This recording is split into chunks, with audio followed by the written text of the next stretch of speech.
नमस्कार.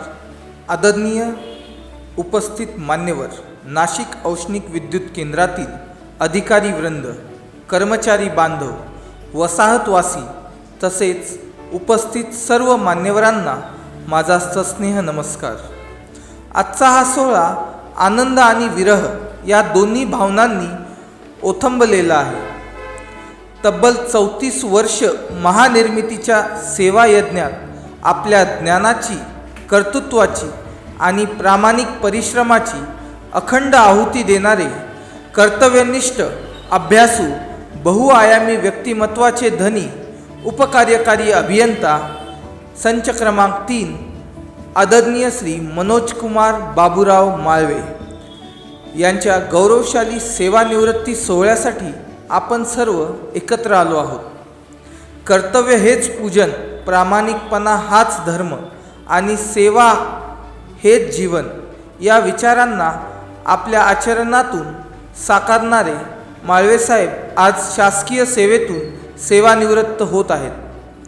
श्री मनोज कुमार बाबूराव माळवे यांचा जन्म 24 जुलै 1968 रोजी अहमदनगर जिल्ह्यातील अकोले या निसर्गरम्य गावात झाला.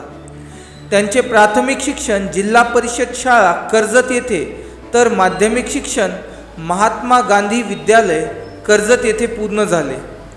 अभियंता होण्याचे स्वप्न त्यांनी बालपणापासूनच उराशी बाळगलेले होते.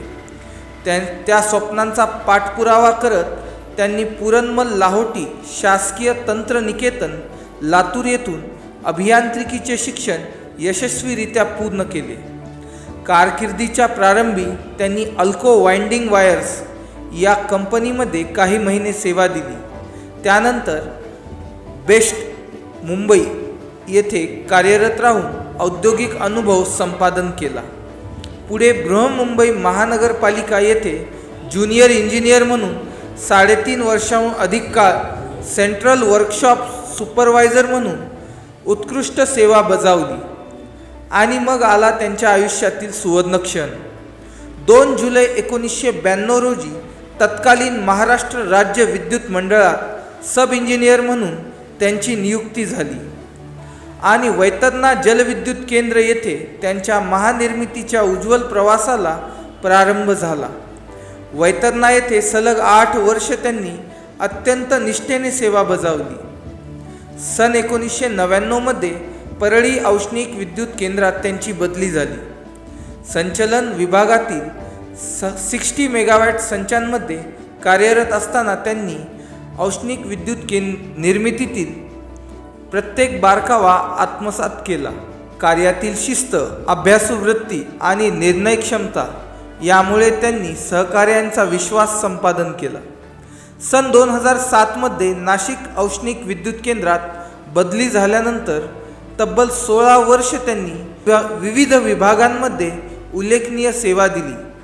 कोळसा हाताळणी विभाग, संचलन, दुरुस्ती विभाग, वाहन दुरुस्ती विभाग अशा अनेक जबाबदाऱ्या त्यांनी यशस्वीरित्या पार पाडल्या.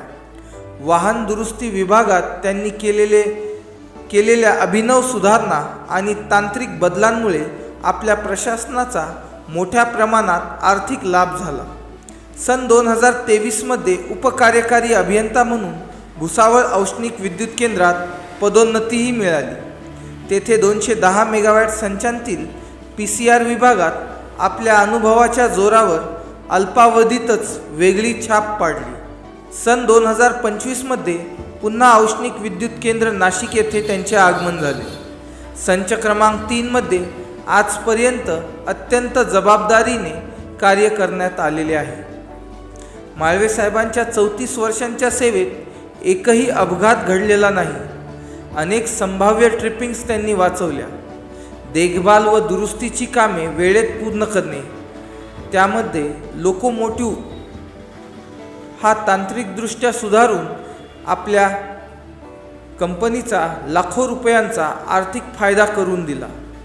स्क्रॅपमध्ये पडून असलेली यंत्रे पुन्हा कार्यान्वित करणे ही त्यांची उल्लेखनीय कामगिरी आहे.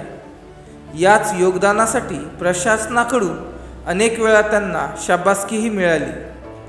कर्तृत्वा इतकेच त्यांचे कुटुंबही प्रेरणादायी आहे. त्यांचे आईवडील दोघेही प्राथमिक शिक्षक होते.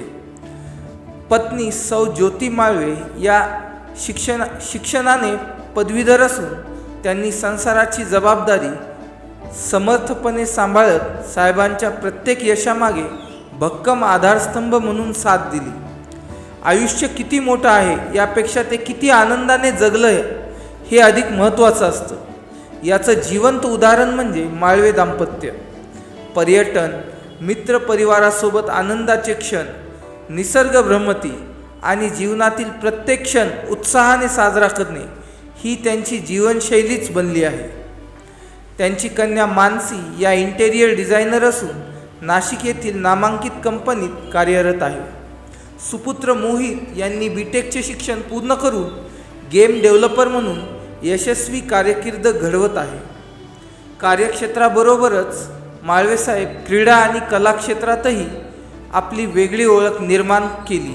बॅडमिंटन आणि कबड्डी या खेळांमध्ये त्यांनी महानिर्मिती कंपनीचे राष्ट्रीय स्तरावर प्रतिनिधित्व केलेले आहे. सन 2008 आणि 2012 मध्ये कबड्डी स्पर्धेत उपविजेतेपद मिळवून देण्यात त्यांचा मोलाचा वाटा होता. नाट्यकलेचीही त्यांना विशेष आवड असून विविध नाटकांमध्ये त्यांनी उत्कृष्ट भूमिका साकारलेल्या आहेत. संगीत आणि लाइटिंग या क्षेत्रातील त्यांच्या ज्ञानाचा लाभ आजही नाशिक औष्णिक विद्युत केंद्राच्या सांस्कृतिक उपक्रमांना होत आहे. आज ते सेवेतून निवृत्त होत असले तरी त्यांच्या कार्याचा आदर्श, त्यांची कार्यनिष्ठा आणि हसतमुख व्यक्तिमत्व आपल्या सर्वांना आपलेसे करणारा आहे. तरी महानिर्मिती कंपनीची प्रदीर्घ अशी सेवा पूर्ण करून सेवानिवृत्त होत असलेले श्री मनोजकुमार बाबूराव माळवे यांना नाशिक औष्णिक विद्युत केंद्रातील मुख्य अभियंता साहेबांकडून सेवानिवृत्तीच्या हार्दिक शुभेच्छा. नमस्कार, मी ज्योती माळवे आणि माझे मिस्टर मनोज माळवे हे महानिर्मितीमध्ये गेले 34 वर्षे झाले या सेवेमध्ये आहेत आणि आज ते रिटायरमेंटचा त्यांचा प्रोग्राम होतो आहे. त्यांचा स्वभाव अतिशय मनमिळावू, प्रेमळ आणि खूप कष्ट करणारा आहे. सुरुवातीपासनं म्हणजे आता 34 वर्षे इथे केली त्यांनी सर्व्हिस. त्याच्या आधी 4 वर्ष ते 2 वर्ष बेस्टमध्ये होते, 2 वर्ष कॉर्पोरेशनमध्ये होते. गेले 38-39 वर्ष ते काम करत आहेत आणि घरामधल्या सगळ्या मोठ्या जबाबदाऱ्या त्यांनी स्वखुशीने आणि स्वआनंदाने स्वीकारल्या आहेत. प्रत्येकाचं व्यवस्थित करण्याचा जो त्यांचा स्वभाव आहे त्यांच्याकडनं तो माझ्याकडे आला आहे आणि त्यांनी त्यांचे सगळे कर्तव्य म्हणजे अगदी भावाच्या प्रती असतील, बहिणीच्या प्रती असतील आणि त्यांच्या स्वतःच्या मुलांच्या, पुतण्यांच्या सगळ्यांचे पूर्ण केलेले आहेत. आणि मला नाही असं वाटत की एवढ्या म्हणजे असं कुठलाही व्यक्ती स्वतः कमवून पूर्ण आयुष्य पूर्ण दुसऱ्यांसाठीच खर्च करेल असं मी आत्तापर्यंत तरी पाहिलं नव्हतं. पण मी हे 30 वर्ष झाले अनुभवते आहे आणि ह्या गोष्टीचं त्यांना बिलकुल काहीही वाटत नाही. उलट त्यांना आनंद होतो आहे की माझ्याकडनं ह्या सगळ्या गोष्टी करून घेतल्या गेल्या. देवाने मला त्यासाठी निवडलं आणि मी सगळ्या गोष्टी व्यवस्थितपणे पूर्ण करू शकलो असं त्यांना वाटतं आणि ही त्यांची फार मोठी गोष्ट आहे आणि खूप मोठं मन आहे त्यांचं. मला एक मुलगी आहे. मुलगी माझी MA मराठी झालेली आहे आणि इंटिरियर डिझायनिंगची डिग्री तिची पूर्ण झालेली आहे आणि मुलगाही माझा BTech झाला आहे कॉम्प्युटर सायन्स आणि आता तो पेब्लो नावाच्या कंपनीमध्ये इंटर्नशिप करतो आहे. महानिर्मितीच्या सेवेमुळंच ह्या गोष्टी आमच्या पूर्ण झालेल्या आहेत. या मेहनतीमुळंच आम्हाला आज मुलांची माझ्या भरभरून प्रगती झालेली आहे आणि अशीच ती पुढेही होत राहील. तरी पण यांना माझ्याकडनं रिटायरमेंटच्या खूप शुभेच्छा. यापुढे त्यांनी त्यांची स्वतःची तब्येत सांभाळावी आणि त्यांचे जे काही छंद असेल ते जे सोडून द्यावे लागले त्यांना वेळेअभावी ते आता त्यांनी पूर्ण करावे. गायनाचे असेल, ट्रेकिंगचं असेल आणि मलाही घेऊन वेगवेगळ्या ठिकाणी फिरावं.